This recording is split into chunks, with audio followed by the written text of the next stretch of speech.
안녕하세요. 반갑습니다. 성경을 하루 한 장 내지 두 장 읽어서 성경을 통독하는 프로그램 이 방에 찾아오신 여러분들을 주의 이름으로 환영합니다.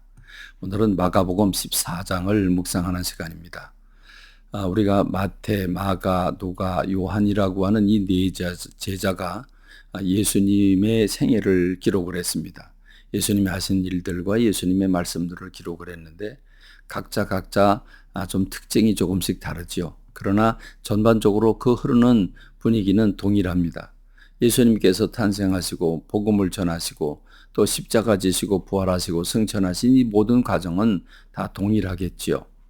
그런 점에서 여러분이 마태 복음을 읽기 시작을 해서 마가, 누가, 요한 이렇게 계속 읽어 내려가면 반복되는 느낌이 없잖아 있을 것입니다. 그러나 그럼에도 불구하고 그렇게 주신 이유가 있다는 걸 생각하고 깊이 묵상하는 여러분 되기를 바랍니다. 마가복음 14장에는 많은 내용들이 나와 있습니다. 이제 예수님이 십자가를 지시기에 아주 임박한 상황을 말씀하고 있고, 그리고 이제 십자가 지시는 그 결정적인 그런 그 마지막 부분을 다뤄주고 있습니다. 대제사장과 서기관들이 이제 흉계를 꾸밉니다. 예수님을 죽일 작정을 아예 확고하게 내린 거죠. 그러자 어떤 한 여인이 향유 옥합을 깨트려서 예수님의 머리에 붓습니다. 예수님의 장례를 준비하는 사건이 일어나게 되고, 그러면서 예수님은 마지막 만찬을 하시게 되는데 그 마지막 만찬에서 가룟 유다가 배신을 하게 되고, 가룟 유다가 자기 일을 하기 위해서 떠나가는 모습들을 볼 수 있죠. 그 마지막 만찬에서 주님이 참 언약의 말씀을 하시고 그 피를 흘리신 것을 말씀하신 다음에 베드로가 부인할 것에 대해서 말씀을 하십니다. 베드로가 펄쩍 뛰지만 그건 사실이겠죠. 그 다음에 제자들을 데리시고 주님은 마지막 겟세마네 동산에 가서 기도를 하시고, 그리고 붙잡히십니다. 그리고 처참하게도 예수님의 제자들은 다 도망을 가지요. 그리고 주님은 대제사장에게 끌려가서 신문을 받게 됩니다. 그리고 베드로는 먼 발치에서 예수님의 신문 광경을 지켜보다가 결국 예수님을 모른다고 3번씩이나 부인하는 사건이 소개되고 있습니다. 여러분, 이렇게 많은 내용들이 지금 이제 빠르게 진행되고 있는 상황입니다. 예수님께서 복음을 전하는 건 천천히 하셨지만, 그런데 예수님 붙잡히는 과정은 아주 속전속결로 이루어지고 있는 모습을 보게 되지요.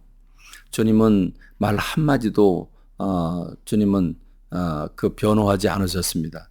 예수님은 십자가 지시려고 이 땅에 작정하고 오셨기 때문에 내가 살아나겠다고 구구이 변명할 필요가 없으셨지요. 그렇습니다. 주님은 그렇게 묵묵히 십자가를 지시기 위해서 지셨고 지시기 위해서 오셨습니다. 그런데 그 앞에 있는 제자들의 모습을 우리가 한번 살펴봤으면 좋겠습니다. 예수님의 머리에 향유 옥합을 부은 여인은 나사로의 동생이었습니다. 예수님께서 그 죽은 지 3일이나 된 나사로를 다시 살리신 그 은혜가 얼마나 감사합니까? 받은 바 은혜가 너무너무 감사하지요. 그래서 자기의 몸이라도 내놓고 싶은 그지만 그는 자기가 가지고 있던 것 중에 가장 소중한 것, 그걸 내놓습니다. 향유 옥합입니다. 이스라엘 사람들, 이스라엘 여인들에게 있어서 향유 옥합은 유일하게 여인, 그 여인이 가지고 위기에 대처할 수 있는 그 마지막 자기의 전 재산이 바로 향유 옥합입니다.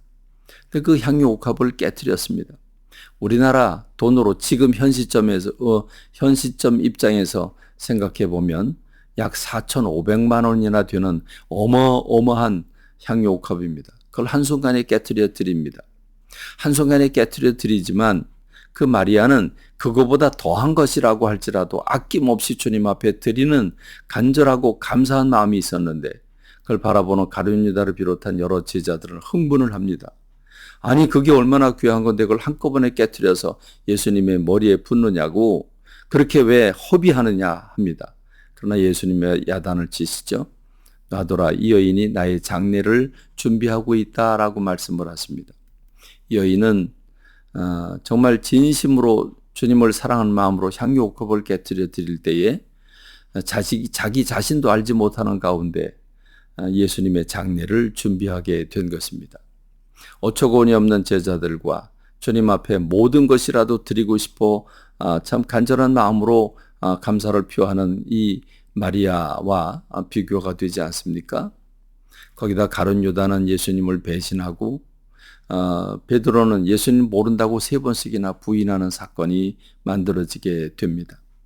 예수님은 겟세마네 동산에 가셔서 잠시라도 1시간만이라도 깨어서 기도할 수 없느냐, 시험에 들지 않도록 깨어서 기도해라 라고 말씀을 하십니다.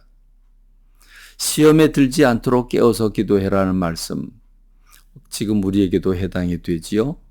여러분, 제자들이 깊은 잠을 자고 있었습니다. 예수님이 2번씩이나 깨우러 오셨지만 그들은 깊은 잠에 빠져 있었습니다.